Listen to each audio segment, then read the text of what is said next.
பார்வதி ஆண்டியை கூட்டு போட்டோம், அப்பதான் நிம்மதியா இருக்க முடியும். கிறிஷ தத்து குடுக்கற முடிவு மத்தவங்களோடது கிடையாது. அவனுக்கு தான் இப்ப யாருமே இல்லையே. அத்தை, அவனுக்கு குடும்பம்னு நம்ம எல்லாரும் இருக்கோம். அத்தை, நீங்களும் சாரும் கிறிஷ வளர்க்கணும்னு ஆசைப்படுறீங்க, அது தப்பு இல்ல. ஆனா அவனை தத்து கொடுக்குற உரிமை இங்க இருக்கிற யாருக்குமே இல்ல.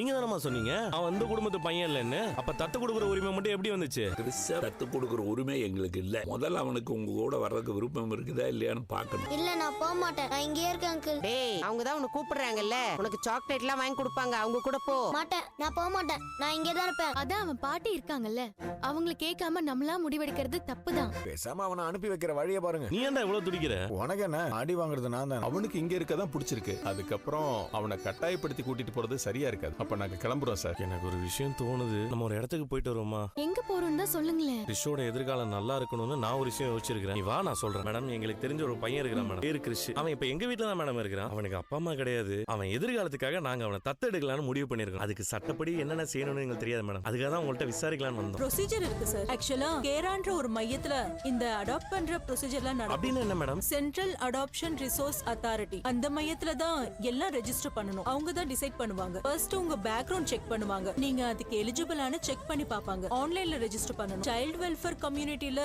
நீங்க எலிஜிபிள்னு ப்ரூஃப் பண்ணணும். பேக்ரவுண்ட் வெரிஃபிகேஷனும் இருக்கு. அப்புறம் உங்க வீட்டுக்கு வந்து வெரிஃபை பண்ணுவாங்க. அப்போ உங்க இன்கம் ப்ரூஃப் எல்லாம் கொடுக்கணும். போலீஸ் ஸ்டேஷன்ல இருந்து கிளியரன்ஸ் இருக்கணும். கவர்மெண்ட் அப்ரூவல் வாங்கணும். கவுன்சிலிங் செக்ஷன் இருக்கு. இதெல்லாம் முடிச்சாதான் நீங்க சொல்ற பையனை தத்தெடுக்க முடியும். இருங்க மேடம், ஒரு நிமிஷம் வெளியே வாங்க, கொஞ்சம் பேசணும். யாரை கேட்டு கிறிஷ தத்தெடுக்கணும்னு முடிவெடுத்தீங்க?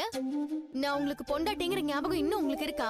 என்கிட்ட கேட்காம நீங்களா ஒரு முடிவெடுத்துருவீங்களா? என் விருப்பத்தை கேட்கணும்னு உங்களுக்கு தோணவே இல்லல? தத்தெடுக்கணும்னு நான் சொல்லவே இல்லையே. எனக்கு விருப்பம் இல்ல, அது என்னைக்கும் நடக்கவே நடக்காது. கிறிஷ நம்மளால தத்தெடுக்க முடியாது. இந்த முடிவை இதோட விட்டுருங்க. அந்த காரணத்தை சொல்லாம இருக்க எனக்கு ஒரு காரணம் இருக்கு. அது நேரம் வரும்போது நான் சொல்றேன். இப்ப இந்த முடிவை விட்டுருங்க. கிறிஷ் யாருன்னு தெரிஞ்சதுக்கு அப்புறம் அதை என்னால எப்படி ஒத்துக்க முடியும்? என்னால உண்மையை சொல்லவும் முடியல. ஒவ்வொரு நாளும் நரகமா இருக்கு. நீ எப்படியாவது இதுல இருந்து காப்பாத்து. ஏதோ கஷ்டத்தோட மனசுருகி வேண்ட மாதிரி வேண்டிக்கிட்டு இருந்த. என்ன திரும்ப மாப்பிள்ள கூட ஏதாவது சண்டை போட்டியா? இப்பெல்லாம் அடிக்கடி ரொம்ப தலை வலிக்குது. அதான் கண்ணுல இருந்து தண்ணி வருது. நான் சாமி கும்பிட்டேன், தலைவலி சரியாயிடும். எல்லா கஷ்டத்தையும் கடவுள் நமக்காக சரி பண்ணிட்டு இருக்க மாட்டார்ல. நம்மால சரி பண்ண முடிஞ்சதை நாம தான் சரி பண்ணணும். இப்ப ஓரளவுக்கு சரியாயிடுச்சு. மறுபடியும் வந்தா பாத்துக்கலாம். நான் கிளம்புறேம்மா. பாஸ், நீங்க போன்ல ஒரு விஷயத்த பத்தி சொன்னீங்கல்ல? எதை பத்தி? அதான் பாஸ், அந்த பையனை பத்தி. நான் மும்பைல இருக்கிற என் கசின் கிட்ட பேசிட்டேன். அவனும் ஓகே சொல்லிட்டான். சூப்பர் ஜீவா, அப்ப உடனே அனுப்பிடலாம்ல? நீங்க ஓகே சொன்னா இன்னைக்கே கூட அனுப்பிச்சிடலாம் சார். என்ன மனோஜ், ஏதாவது ப்ராடக்ட் டெலிவரி பண்ண போறியா? ப்ராடக்ட் இல்ல, ஒரு ப்ராப்ளத்தை வெளியூருக்கு டெலிவரி அனுப்பணும். என்ன சொல்ற நீ? மேடம், உங்க வீட்ல ஒரு சின்ன பையன் டிஸ்டர்பன்ஸா இருக்கதா சார் சொன்னார். அவனுக்கு யாரும் இல்ல,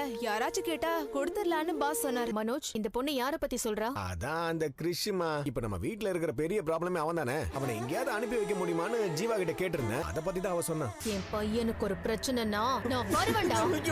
டேய், இங்கதான் இருக்கேன், இங்கதான் இருக்கேன். உன் அம்மா என் பையனை எங்கேயாவது கொண்டு போய் தொலைச்சிட்டு வந்துருங்கறா. நீயும் அதுக்கு தலையாட்ற? அது உனக்கு எப்படி தெரியும்? நான் எல்லா இடத்துலயும் இருப்பேன். அப்புறம் காசியில போயோ கங்கையில போயோ தான் உன் அம்மாவோட அஸ்திய கரைக்க வேண்டியதா இருக்கு. புரியுதா?